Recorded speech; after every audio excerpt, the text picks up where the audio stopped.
Hello everybody and welcome to Sin City Living. My name is Jason. I'm bringing you today's video. Just had a few things I wanted to go over real fast. First, our usual shout out of appreciation to all of our patrons out there. We appreciate all those tips and support, and hope you guys are enjoying the videos that we put out for you guys exclusively every single week, including the How to Deal Craps instructional set that is ongoing. And if you're curious about it, go ahead and check the description of the video down below. And also, I wanted to go over, we've had a couple of questions about the this little neon light thing that we've been putting on some of our other videos. So if anybody's interested in one of these, just shoot us an email at sincityliving.lv@gmail.com. And so I did another test of our live stream, another attempt to do the live stream. So I now know that I have the right equipment, the right camera, the right programming, able to get all of that done. Unfortunately, what I did discover is that my computer was not strong enough, was not powerful enough to be able to encode and upload it as an actual live stream. So I'm going to continue tweaking with that, although it may turn out that I'm just going to have to wait until I can afford to buy a newer, more powerful computer for that. So that will be on the list. So it does look like live streaming may not be as upcoming as I was hoping. It's going to take us a little bit of time to generate that up. And otherwise, please make sure you email us with any questions, strategies, anything you would like us to video. We love shooting these videos for you guys. If not, I'm going to go straight into today's video. So for today's video, we want to talk about one of the most common strategies that is out there, something that we see people do all the time. And I have to say it is really because of YouTube. And that is the iron cross. The iron cross, some people consider the iron cross to be the best strategy in craps. Now, even when I talk to other dealers about it, we will usually say it's not a bad strategy. It's actually a pretty good strategy. If we really want to recommend to a brand new player that really isn't trying to win money, we really want to recommend a strategy to them, oftentimes we will start kind of steering them towards the iron cross because one, it's simple, and two, it's not a terrible strategy. It's really not by any way, shape, or form. However, it is nowhere near as good as people think it is. And I'm going to show you why. Now, the thing about the iron cross is it is independent of the point. It does not matter what the point may be. So even if the point were one of the iron cross numbers, you would still bet it. But let's say the point is a 9, okay? What is the classic iron cross? Well, a proper iron cross, if you're on a $10 table, would be 51 inside. It would be 3 units each on the 5, 6, and 8, and then it would be 2 units on the field.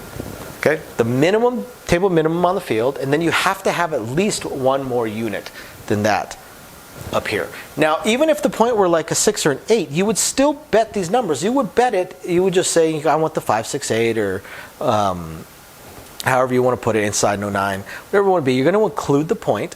And so the iron cross is independent of the point. It does not matter what the point is. So first, let's talk about why people think the iron cross is so wonderful.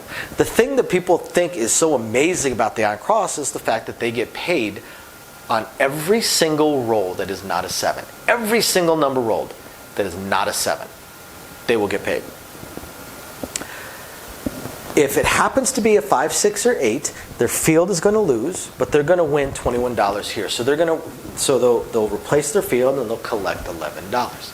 If it's any other number, a 4, a 9, a 3, 4, 9, or 10, they're going to collect $10 over there. Nothing happens with these. If it's a 2 or 12, they'll get their double or triple, depending. Now that's very, very low likelihood, but it can happen. It does happen fairly often.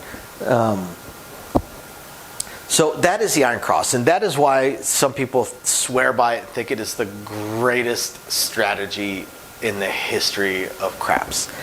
And again, it's not a bad strategy. It's really not. But it has one extremely glaring weakness. So what is that weakness? That weakness is what it gets paid. What does it get paid? Well, if you have a non-5, 6, 8, you're going to get paid $10. Okay, we're we're not going to worry about the 2 and 12. If it pays double, it pays triple. We could, of course, factor that in and say, oh, you'll average out to like $11 a payout. But again, it doesn't matter. It's going to get paid $10. If it happens to be a 5, 6, or 8, you're going to make $11. Okay, $11. So you're pretty much averaging $10.50 here per number that rolls. Okay. So what are the odds of a 7 coming? Because a 7 is the only thing that's going to make these lose. Well, the odds are 1 in 6. So theoretically, 1 in 6 rolls is going to be a 7. Now, like any strategy, you're hoping for a super long roll. You're hoping for rolls that break those statistics. Now, the thing about the Iron Cross is that is the only statistic you want to break. Most other strategies, especially pressing strategies, mid-press, power press, press 1 unit, there's so many different possibilities for pressing, actually hope the statistics break one of 2 different ways. Either you go to a super long, massive roll, or you just have one particular number that rolls more often than the statistics would say it should. Either one of those is a major win condition. For the Iron Cross, the win condition is just a great roll. That's it, a great roll. That is the win condition. Where's the break-even point? The break-even point is 6 hits. You have $61 in action here. You have $51 on these numbers, and you have $10 over there. So you have $61 in action. Okay, $61 in action. Now again, you're getting paid 10.5 on average, $10.50 per win, per number rolled. Okay, that means you need 6 numbers to roll just to break even. If the 7th roll is a 7, then you broke even. You made a couple of bucks, but for the most part, you broke even. So in order to break even, you already have to cross beyond the statistic. You already have to break the statistical likelihood of a 7 coming just to break even. This is the reason why most Iron Cross players lose. They just lose slower. It's just like people that are really caught up in some of these other strategies. All they do is make you lose slower. The problem with the Iron Cross is it doesn't have a big win spot.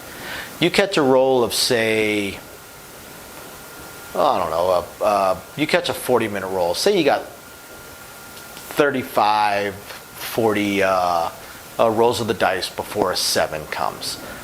The Iron Cross, that means you're going to make a few $100s.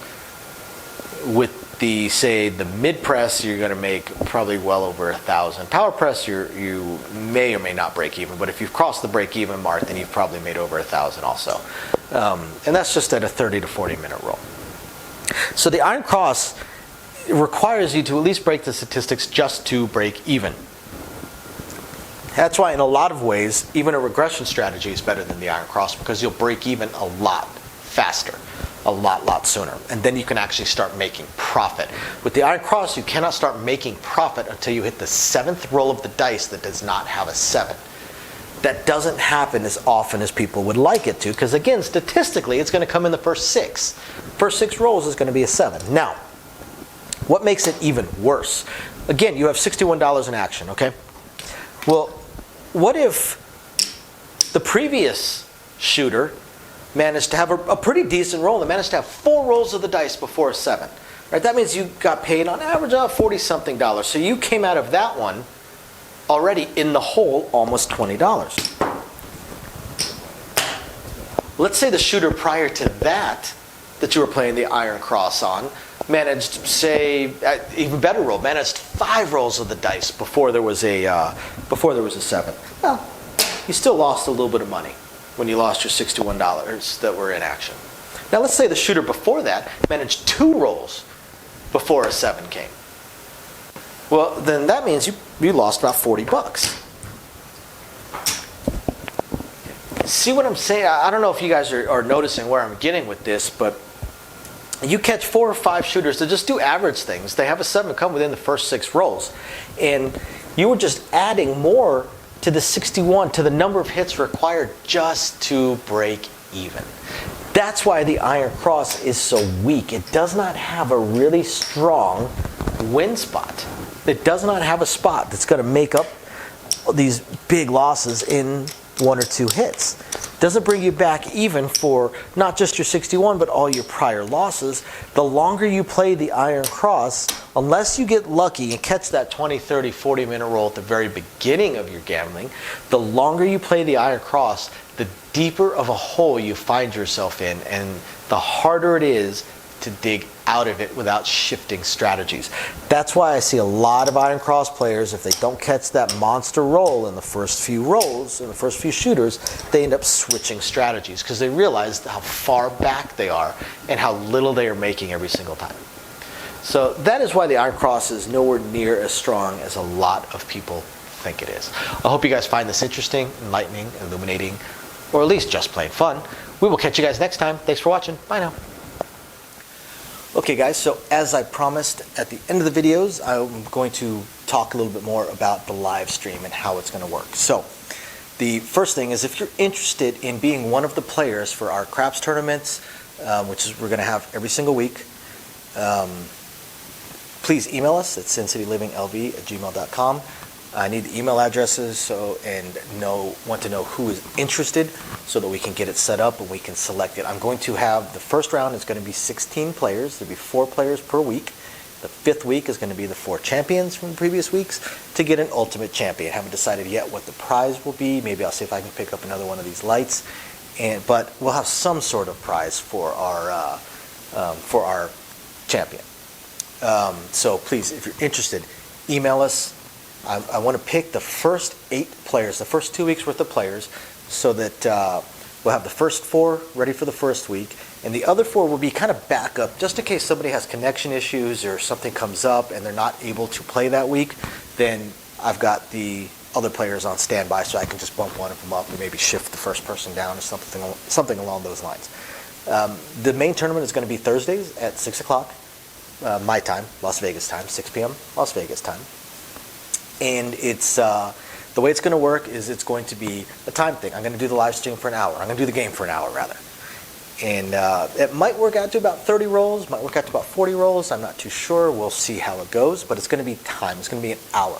Instead of the craps tournaments that they do down on the strip where it's 30 rolls, we're going to do an hour. So I want to make sure I have a finite time limit for this to start with, and then we will go from there.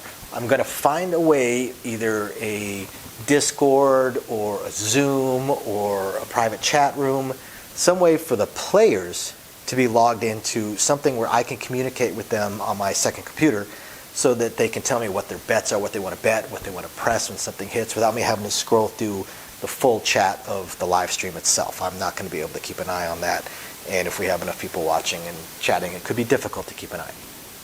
So I have to figure that part out. Another reason I need the emails, so I can communicate back and forth with the potential players. So if you're interested, again, please email me. Eventually, just pretty much everybody's going to have an opportunity to be in on these things because we're going to do multiple ones. I'm also looking at probably doing a second craps tournament, maybe late Wednesday nights, possibly, I'm not sure, where I'm going to do it a little bit different. The second one is going to be, instead of 1 hour and then whoever's got the most chips is the winner, because those craps tournaments tend to have really weird strategies. They're not normal strategies that you'd see in normal play, because you're competing against other players and you just want to make sure you have more chips than them by the end. What I'm going to do with the second tournament is, instead of a weekly winner, we're going to play for an hour, and then I'll keep track of how much money people still have on their, or how many chips they still have. And then the next week, same players are going to keep going. Basically, this game will go until the bankrolls end, until we have one person with money left, or chips left. Again, there's no money involved in this. So once we have one final winner, so people will drop out as their play money bankrolls expire, as they run out of chips. So that one, I'm guessing we'll see some more normal strategies, the kind of things people actually play when they're actually playing craps. And then eventually we're going to add baccarat, pai gow, 3-card poker, blackjack, of course, to these tournaments.